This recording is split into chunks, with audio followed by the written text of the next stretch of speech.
कि महत्वपूर्ण टॉपिक है हम लोगों की रूस और यूक्रेन का युद्ध। ध्यान से थोड़ा सा समझेंगे कि रूस और यूक्रेन ये जो है, यानी रूस और यूक्रेन जो है, आखिर क्या कारण है कि दोनों एक दूसरे से आज युद्ध में उलझ गए हैं। और दूसरी चीज हम जानेंगे कि इसकी परिणति क्या होगी। और तीसरी चीज समझेंगे कि भारत को इस स्थिति में क्या करना चाहिए।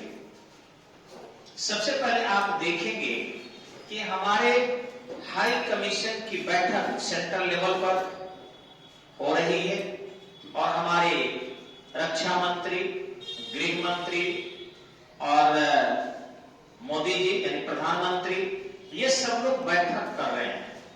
इसमें भारत किधर जाए, यूक्रेन का पक्ष ले या रूस का पक्ष ले। तो सबसे पहले हम देखते हैं कि युद्ध का कारण क्या है, फिर भारत को क्या करना चाहिए। ऐसी स्थिति में मेरे दृष्टि से थोड़ा ये विचार हम आपके सामने रखेंगे और भारत भी लगभग उसी विचार को मानेगा, क्योंकि हमारी सोच नहीं है। ये निश्चित हमारे देश की सोच है, सरकार की सोच है क्या करना चाहिए। तो देखेंगे रूस और यूक्रेन के बीच युद्ध का कारण क्या है। सबसे पहले आपको बता रहे हैं, यहां पर आएंगे कि जो रूस है उसी का एक, ये यूक्रेन जो है रूस का ही एक पार्ट यूक्रेन था। रूस ने 1917 के पहले जार की सत्ता थी। 1917 के पहले वहां जार की सत्ता थी और रूस का जार बहुत ही विलासी था। रूस का जार बहुत ही विलासी था। अब आपको यह पता है 1914 से 1918 के बीच फर्स्ट वर्ल्ड वार हुआ, जो भयंकर हुआ। 1919 तक भी थोड़े बहुत चलते रहे, इसलिए 1914 से 1919 तक इसको माना जाता है। इस युद्ध में रूस में 17 में क्रांति हो गई और जब रूस में 17 में जार के खिलाफ क्रांति हुई तो एक बृहद रशिया डेवलप हुआ, जिसको कहा जाता था यूएसएसआर, यानी united state of soviet republican.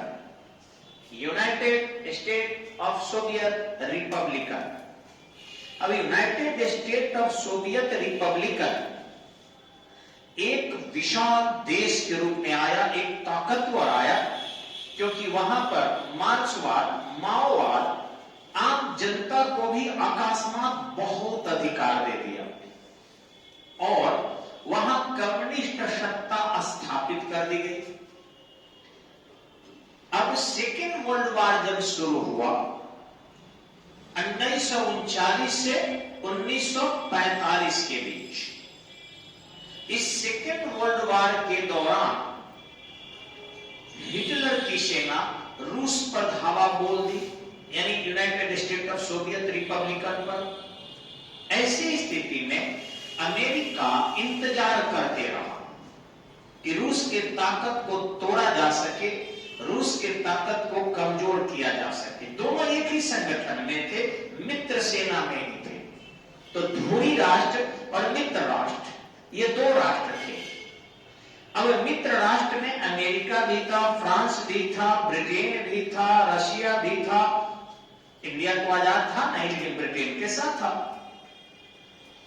अब ऐसी स्थिति में एक मित्र पर कोई धावा बोले और दूसरा मित्र यदि इंतजार करता है तो सीधी सी बात है कि वो चाहता है कि यूएसएसआर कमजोर हो। रशिया इस चीज को समझ गया और यह देखा कि 1945 में जापान पर 6 अगस्त 1945 को 9 अगस्त 1945 को 2 परमाणु बम लिटिल मैन और फैट बॉय गिराए गए। जापान का हिरोशिमा और नागासाकी तहस नहस हो गया, युद्ध समाप्त भी हो गया। लेकिन अब न तो ब्रिटेन शक्तिशाली रहा और न ही रूस की दादागिरी रही। अब विश्व में सबसे शक्तिशाली देश हो गया America, United state of America. लेकिन एक और चीज हुई, उसी समय में रशिया ने महसूस किया, यानी यूएसएसआर ने महसूस किया कि शायद अमेरिका के पास परमाणु बम है, जिस कारण अमेरिका ताकतवर हुआ। क्योंकि 1939 में ऑटो हन ने अमेरिका में परमाणु बम की परीक्षण कर लिया और 6 अगस्त 9 अगस्त को जापान के हिरोशिमा नागासाकी में 45 में रशिया भी परमाणु बम बना दिया और घोषणा कर दिया 1948 में कि हम भी परमाणु शक्ति संपन्न देश है, और परीक्षण भी कर लिया। और यह भी घोषणा किया कि हम अब समाजवाद का विस्तार करेंगे। चूंकि रूस का बहुत सा क्षेत्र भारत एशिया में है, परंतु रूस अपने आप को यूरोपीय देश मानता है भी। उसकी राजधानी मॉस्को यूरोप में ही है। ऐसी स्थिति में रूस जो है आपका चल रहा है, ठीक है, वो चलेगा। ऐसी स्थिति में रूस ने समाजवाद के विस्तार के लिए काम किया। अभी समाजवाद के विस्तार जब पोलैंड में होने लगा, इधर चीन में होने लगा, दक्षिण कोरिया में होने लगा, अमेरिका के क्यूबा में होने लगा, तो अमेरिका परेशान हो गया। क्योंकि वो पूंजीवाद का समर्थक था, अतः उसने एक काम किया। आपको 4 अप्रैल 1949 को नाटो बना लिया, NATO। ये मूल कारण है युद्ध का। अभी यूक्रेन के युद्ध का मूल कारण नाटो ही है। अब देखेंगे क्या हुआ। अमेरिका के नेतृत्व में नॉर्थ अटलांटिक ट्रीटी ऑर्गेनाइजेशन, यानी उत्तरी अटलांटिक महासागरीय संधि संगठन बना लिया, जिससे कम्युनिस्टवाद का विस्तार न हो सके। और अगर रशियन थीसिस को, थ्योरी को थोपा जा रहा है, तो नाटो के मेंबर उसे रोकेंगे। अब इधर हुआ क्या है कि दोनों देशों के बीच शीत युद्ध प्रारंभ हो गया। यह 1949 से लेकर, जिसको हम लोग कोल्ड वार कहते हैं, ये 1949 से लेकर और 1991 तक चला शीत युद्ध, जिसमें सैनिक युद्ध तो नहीं होते हैं, बाकी सब होता है। एक दूसरे की अर्थव्यवस्था को तोड़ना, एक दूसरे के आंतरिक पॉलिटिकल लेवल पर जो है हस्तक्षेप करना, विश्व में उसकी छवि को खराब करना, उसके मार्केट को डैमेज करना, उसके सिद्धांत की आलोचना करना। ये युद्ध तो कभी हो गया था। नाटो बनाम रशिया युद्ध कभी हो गया था। और ध्यान रखेंगे कि ये जितना भी इधर हो रहा है अमेरिका के द्वारा एशियाई कंट्री पर हमला, ये इसी का परिणाम है। कभी इराक पर, कभी अफगानिस्तान पर तालिबान के खिलाफ, कभी आपके उत्तर कोरिया को धमकी देना, ये सब कुछ यही, ये नाटो का ही एक विस्तार है, पूंजीवाद का विस्तार है। अब इसी क्रम में जो है 1991 तक आते आते रूस के राष्ट्रपति थे, तत्कालीन राष्ट्रपति मिखाइल गोर्बाचोव। मिखाइल गोर्बाचोव ने ग्लासनोस्ट के सिद्धांत को दिया था। अब इस ग्लासनोस्ट के सिद्धांत से रूस बहुत ही आर्थिक रूप से पिछड़ गया और फिर 16 यानी 15 देश उससे अलग हट गए, रशिया से 15 देश यानी यूएसएसआर से 15 देश अलग हट गए, जिसमें आपका ये यूक्रेन भी था। अब जो यूक्रेन हटा तो इसके पास बहुत से सैन्य क्षमता चला गया। घटना आज की नहीं है, आप देख रहे हैं कि आज हमला किया है रशिया, लेकिन इस युद्ध की बयार 1914 से बह रही है, सॉरी 2014 से इसकी बयार पूरी की पूरी तरह बह रही है। और ये 2014 से 2022 में आकर संघर्ष छिड़ गया। आज रशिया ने हमला कर दिया। तो 2014 में ही जो यूक्रेन के प्रेसिडेंट बने, उन्होंने ये घोषणा कर दिया था कि हम नाटो के मेंबर बनेंगे। अब ध्यान रखेंगे, नॉर्थ अटलांटिक ट्रीटी ऑर्गेनाइजेशन की सदस्यता का सीधा सा अर्थ है कि रूस के सीमा से नाटो का सट जाना। और नाटो न केवल एक दूसरे के सैन्य मदद करता है, बल्कि अपने विचारों का, अपने पूंजीवाद का और अपने वस्तुओं के निर्यात के लिए पूरी व्यवस्था करता है। ऐसी स्थिति में नाटो का मेंबर न बने रूसी राष्ट्रपति पुतिन इसके प्रयास कूटनीतिक स्तर पर या फिर वहां की जनता के स्तर पर, हर स्तर पर लंबे समय से कर रहे थे। अभी लंबे समय से करने की जो डेडलाइन थी वो लगभग एक सप्ताह पहले ही समाप्त हो चुकी थी। ये रहा कारण कोई सीमा विवाद नहीं है। कारण यूक्रेन ने कुछ रूस का सामान नहीं ले लिया है, बस एक कारण है कि यूक्रेन नाटो की तरफ न जाए और वहां के राष्ट्रपति को तख्ता पलट कर दिया जाए। अब तख्ता पलट यदि कर दिया गया यूक्रेन का, तो रूस के समर्थक जो राष्ट्रपति बनेंगे वह नाटो के सदस्यता के लिए कार्य नहीं करेंगे। अब यहां देखिए क्या, ये तो हो गया आपके कारण के बाद इस युद्ध में क्या हो रहा है।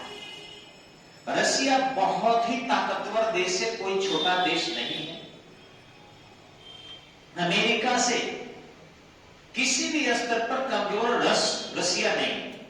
अगर अमेरिका अकेला युद्ध लड़े, नाटो के सदस्य उसमें शामिल नहीं हो, तो यह स्पष्ट है कि एक भयंकर युद्ध होगा। लेकिन आप देखे होंगे अभी तक रूस के राष्ट्रपति ने अपने वक्तव्य में क्या कहा है। पुतिन ने कहा है, मैं वहां के राष्ट्रपति के विचारों और व्यवहारों और प्रशासन से दुखी हूं। मैंने युद्ध किया है, हमला किया है, लेकिन वहां के सैनिकों पर हमला किया है। यानी वो कह रहे आम नागरिकों पर मेरा कोई अटैक नहीं है। हाँ, हो सकता है कि निशानदेही में सैनिकों के कुछ बम्बार्डमेंट हो चुके हों, लेकिन कोई भी देश आम नागरिक पर हमला कितना करेगा, बहुत नहीं कर सकता। अब रही बात आपको सैन्य ठिकानों पर आक्रमण के दौरान आम जनता में भी भय के माहौल बन जाते हैं, और जब दूसरा देश आक्रमण करता है तो सेना आम नागरिकों के आसपास ही अपना पनाह बना लेती है, ताकि कम से कम उस आम नागरिकों को देखकर दुश्मन की सेना अटैक न करे। तो इस अटैकिंग के दौरान कुछ निश्चित ही आम नागरिक भी मारे जाएंगे और यूक्रेन के 100 से अधिक सैनिक मारे भी गए। हमला भी रूस ने भयंकर किया है। करीबन 100 से अधिक लड़ाकू विमान एक साथ उड़ान भरे हैं, कई मिसाइलें भी दागी गई है, और इस तरीके से जब इतने बम्बार्डमेंट होगी तो नुकसान तो होगा। लेकिन इस हमले में जानबूझकर रशिया कम से कम नागरिक को हताहत नहीं करना चाहेगा, क्योंकि इससे रूस के खिलाफ यूक्रेन की आम जनता का स्वभाव हो जाएगा वो जनता का स्वभाव उसके खिलाफ नहीं करना चाह रहा, वो तथ्यात्मक उसका उद्देश्य है ताकि ये यूक्रेन नाटो की तरफ ना आए। वो समाजवादी सिद्धांत को ही अपना के रखे, रसिया के साथ ही रहे। अब रूस ने जो ये काम किया है आज के समय में, आक्रमण करके किसी को साथ लंबे समय तक जोड़ना संभव नहीं, क्योंकि सेना भी आम जनता परिवार से ही आती है। तो आप सैनिक को कह रहे हो, मार रहे हो, लेकिन वो सैनिक तो जनता से ही जुड़ी हुई है, उन्हीं के परिवार से है। तो ये तथ्यात्मक जो है वो रूस के पक्ष में जाने वाला नहीं। भले कुछ समय के लिए रूस के पक्ष में दिखाई पड़े, लेकिन लंबे समय तक रूस के पक्ष में नहीं जाएगा। दूसरी चीज, नाटो यूक्रेन के बहाने अपना विस्तार रूस के सीमा तक कर लेगा, यह तय है। नाटो अपना विस्तार कर लेगा। और ब्रिटेन के प्रधानमंत्री का वक्तव्य भी आ गया है कि रूसी राष्ट्रपति जो है नाजीवादी हो गए, तानाशाह हो गए, उनके द्वारा रूस पर भी तानाशाही की जा रही है और उन्होंने गलती किया। यानी ब्रिटेन के प्रधानमंत्री के माध्यम से अमेरिका का स्टेटमेंट आ रहा है, यानी हो सकता है कि इस आक्रमण का परिणाम रूस में भी क्रांति हो जाए और पुतिन के खिलाफ भी रूस की जनता भाग जाए। यानी किसी भी परिस्थिति में यह आक्रमण रूस के पक्ष में नहीं जा रहा है। हमेशा ही आक्रांता के खिलाफ विश्व गोलबंद हो जाता है। तो आक्रमण रूस ने किया है, हताहत यूक्रेन के हुए हैं, अतः विश्व के मीडिया भी, प्रशासक भी, यहां तक कि नाटो भी, सभी लगभग यूक्रेन के पक्ष में स्वयं चले जाएंगे। और ऐसी स्थिति में वे रूस अपना जो है विश्व में थोड़ा सा क्षति दोगुनी करेगा। दूसरा कि अगर नाटो इसी बहाने रूसी राष्ट्रपति पुतिन के खिलाफ रूस के जनता में विचार भरने में सफल रही, तो हो सकता है कि पुतिन भी गद्दी से हटा दिए जाए, अथवा रूस में कोई और खंडन की स्थिति न उत्पन्न हो जाए, अन्य छोटे छोटे प्रांत भी कहीं अलग न हो जाए उनसे, ये भी हो सकता है। लेकिन सैन्य रूप से देखा जाए तो रूस बहुत मजबूत है तुलनात्मक रूप से यूक्रेन के और अमेरिका के।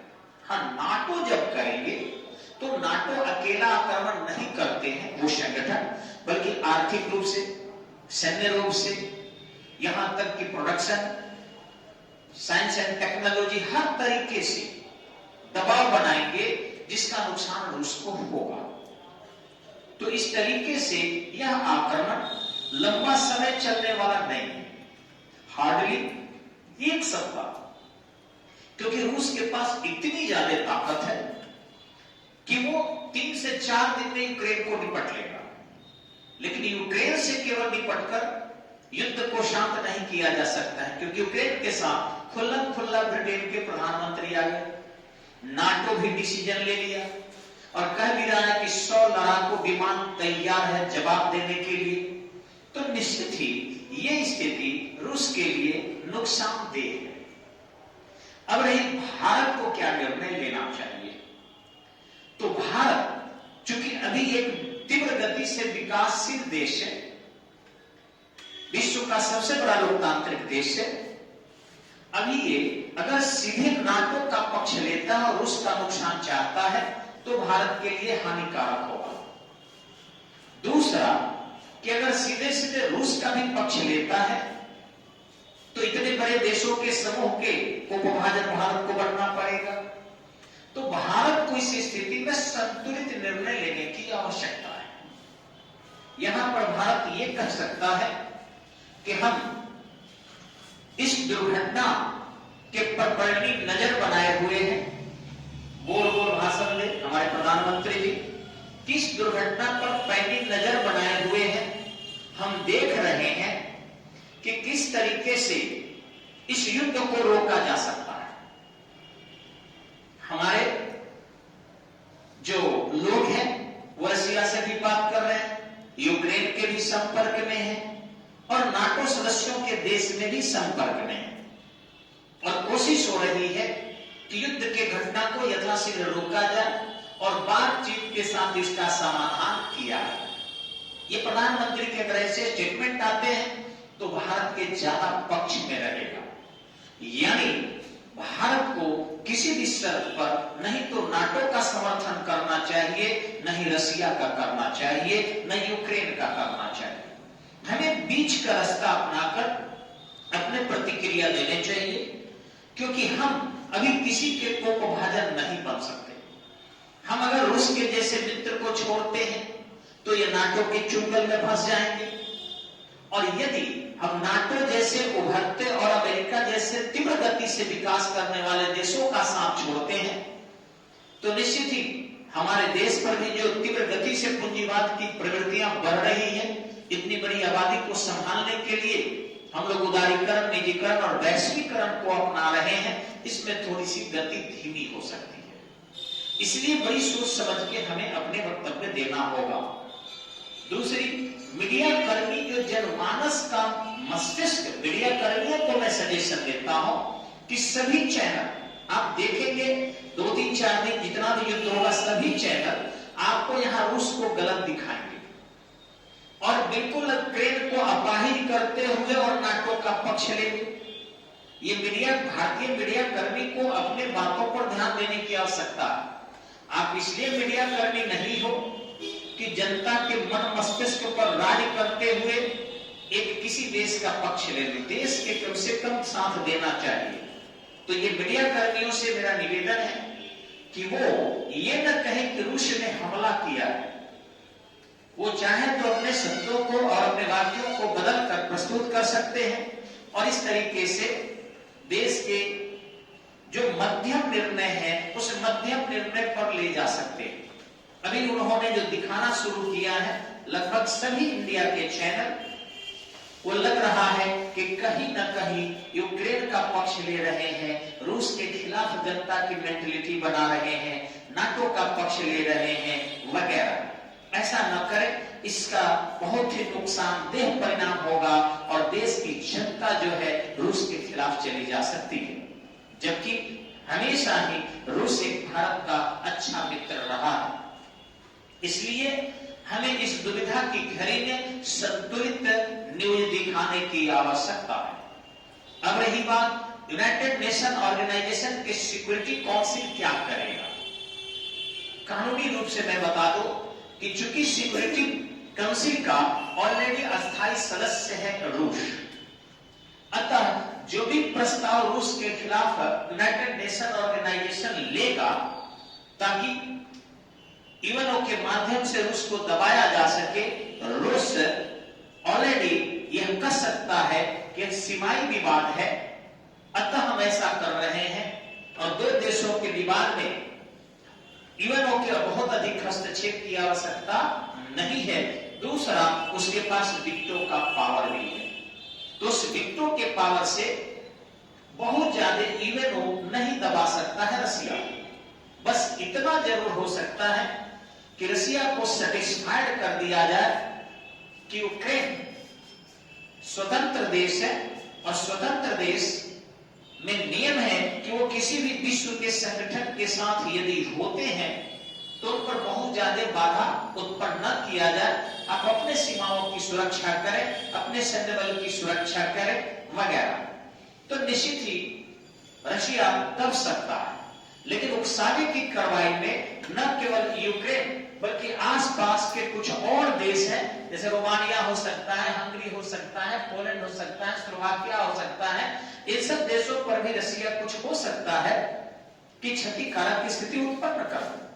परमाणु शक्ति संपन्न देश है और एक भय है कि नाटो शालीनता से काम ले, ऐसा नहीं कि उग्रता का प्रदर्शन करे, क्योंकि ये विस्फोट अगर होगा, अमेरिका ने अगर विस्फोट किया था तो आज भी हिरोशिमा और नागासाकी के दुष्परिणाम देखे जा सकते हैं। ये एशियाई देश है। तो वैसी स्थिति में यदि यूक्रेन पर कुछ भी होता है, रसिया पर कुछ भी होता है, तो निश्चित ही इसका दुष्परिणाम अमेरिका को नहीं भोगना होगा। इसलिए उकसावे की कार्रवाई न करें। इसे जब समय दे दिया गया था विश्व की सारी शक्तियों को हस्तक्षेप करके रसिया को समझाने की आवश्यकता थी। दोनों तरफ से व्यंग्यवाद और दोनों तरफ से सैन्य प्रशिक्षण, युद्धाभ्यास आज इस दुर्घटना का कारण है। यानी स्वयं इसके लिए दोषी यूक्रेन और रूस नहीं है, बल्कि इसके लिए दोषी विश्व के संगठन भी है, क्योंकि अकस्मात ये संघर्ष नहीं हो रहे हैं, बल्कि संघर्ष के लंबे समय से बयान बह रही थी। न तो यूएनओ ने भी रोकने का सार्थक कदम उठाया है, और न ही नाटो ने ही, और न ही अन्य विश्व के प्रेशर ग्रुप ने।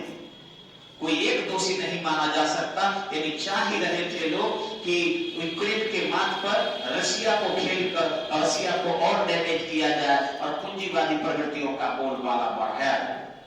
यह हमारा एक वक्तव्य रहा है। अगर आपको अच्छा लगे तो शेयर करें और अपना विचार रखें। फिर कल आपको हम कुछ जानकारी इसके बारे में विशेष देंगे, वीडियो और बढ़िया नॉलेज के साथ। जय